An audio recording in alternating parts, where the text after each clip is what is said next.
morning. I am going to call the meeting of the State Rules and Regulations Board to order.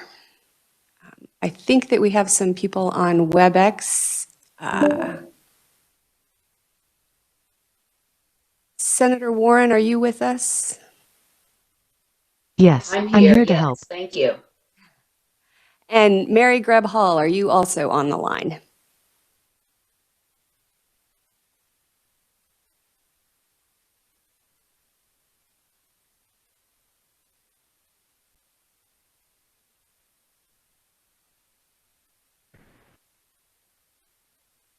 Mary?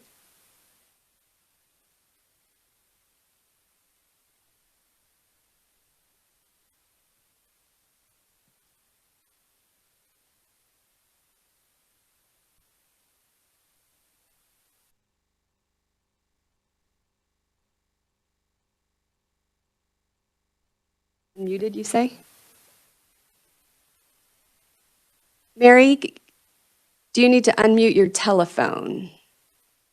Yes, I did for a minute, Sarah, and then I muted it back up after I called in. Okay, so you are here. Fantastic.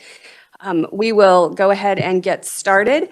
The first item on our agenda is the approval of the January 5th, 2022 meeting minutes. The chair would entertain a motion for approval. Moved by Representative Wassinger. Do I have a second? Second by Clay Barker. Any discussion on the motion? Hearing none, all in favor signify by saying aye. Aye. Aye. Any opposed? Motion carries.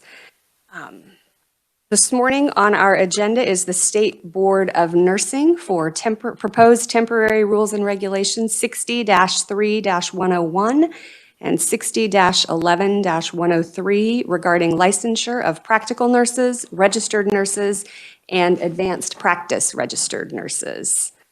Welcome to the board.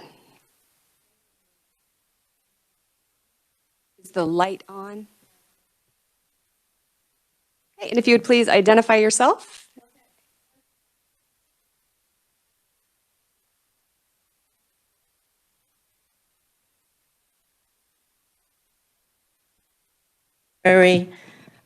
Revisions, there we go, that sounds better, to two regulations that we have, 60-3-101 and 60-11-103. These were adopted by our board on January 7th, and these two regulations deal with the licensure of licensed practical nurses, registered nurses, and advanced practice registered nurses. Most of these proposed changes are in response to House Bill 2066 that was passed last session. And just to kind of let you know, the permanent ones of these did go to the Joint Committee on Administrative Rules and Regs on January 5th. And we are in the 60-day public comment for that. And we do have a public hearing scheduled on March 11th. So I will just briefly overview the proposed changes to these two temporary regulations. In 60-3-101, this has to do with licensure of LPNs and RNs. We did add the language that they shall be fingerprinted and submit to a national criminal background report. That has been in statute for a few years and just never got into rules and regs. And we also added language that the applications will be deemed abandoned and closed if the applicant has not submitted proof that all the qualifications for licensure have been met within 180 days after we receive the application. That actually is in another regulation that we have, so we put it in these two regulations, hoping that we could revoke the other regulation. And so the content then, the new content for House Bill 2066 actually starts on page 3, and it starts with little e, verification of current Kansas license. So we put that in there. We also added a definition for active practice because that language was in House Bill 2066, and we also did the very same thing for similar scope of practice. We did not have those definitions, and they were in the House bill. And then we added new language in small g 1 and 2 for the temporary emergency licenses that could be issued during a state of emergency declared by the legislature. So that's kind of an overview of 60-3-101. Do you want me to go on with the next one, or? Why don't we see if there are questions on this one? We'll take them each separately for hearing purposes. Are there any questions? Senator Billinger. Thank you, Madam Chair. So why do they have to be fingerprinted? Actually, to look at their legal history, I think that fingerprint statute was actually put in 2008. It's not uncommon. For part of the nurse licensure compact, if they want a multi-state license, they have to be. That's one of the rules of the interstate compact. Yeah. That's for the compact. Thank you. And you did say that you have a public hearing on March 11th, is that correct? Yes. Okay. Are there any other questions on this proposed regulation? Not hearing any, you can go on to the second one. Thank you. Okay, the next one is 60-11-103. This one has to do with the advanced practice. And you're going to see a lot of similarities here about what we did. We also put the language in for fingerprinting and the state and national criminal history record check. And then we also added about the applications would be deemed abandoned after 180 days if the applicant had not submitted proof that they met the qualifications.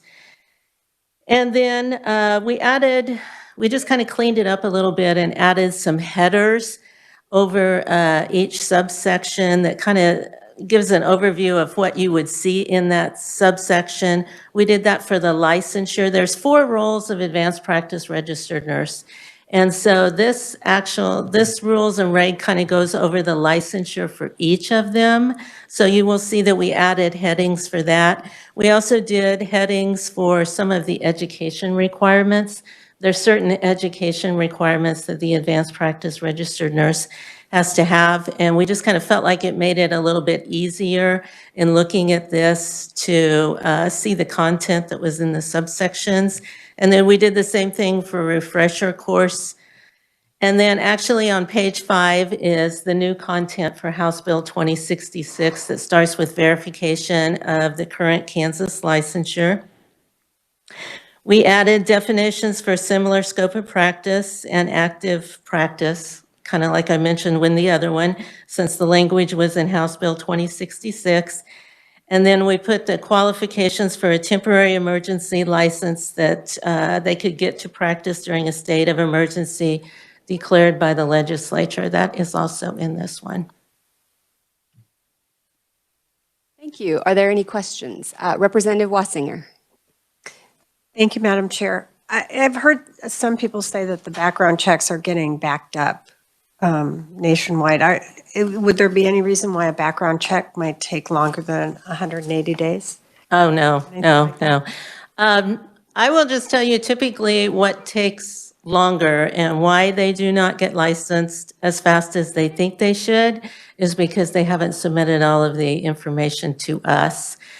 Typically, when we get fingerprints in with the waiver, they're processed either that day or the next day in our agency. And when I say processed in our agency, what we do is they actually pay us for that criminal background check. So we put in our licensing database that we received all of that. And then those are sent to the KBI. And the KBI typically turns them around probably within a week and gets that criminal background report back to us. Yeah. Thank you very much, Madam Chair. Are there any other questions? We'll pause for just a moment. Good morning, Senator. This is Mary Greb Hall with a question, Sarah. Yes, go ahead, Mary. Actually, it's just a comment. Carol, I wanted to thank you for keeping your permanent regs on track throughout this process, as well as the temps. I'm delighted to see that your public hearing has already been set and is coming up, and wanted to commend you for the timeliness of all your efforts on behalf of both the temp and the perm regs in this set. Thank you. Thank you. Yeah, with our permanent reg hearing on March 11th, our plan then is to take all the comments and everything to our board, which meets the last week in March, and then they can decide, adopt them or whatever. And I think they probably will, but anyway, that's our plan. So hopefully the permanent ones will be all the way through, the first part of April. Thank you. Are there any other questions regarding either one of these proposed temporary regulations?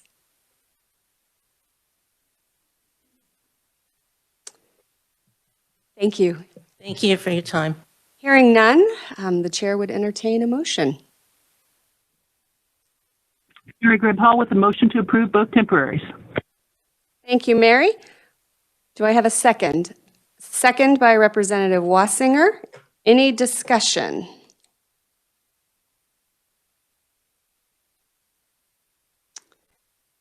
Hearing none, all in favor of approving both temporary regulations signify by saying aye. Aye. Any opposed?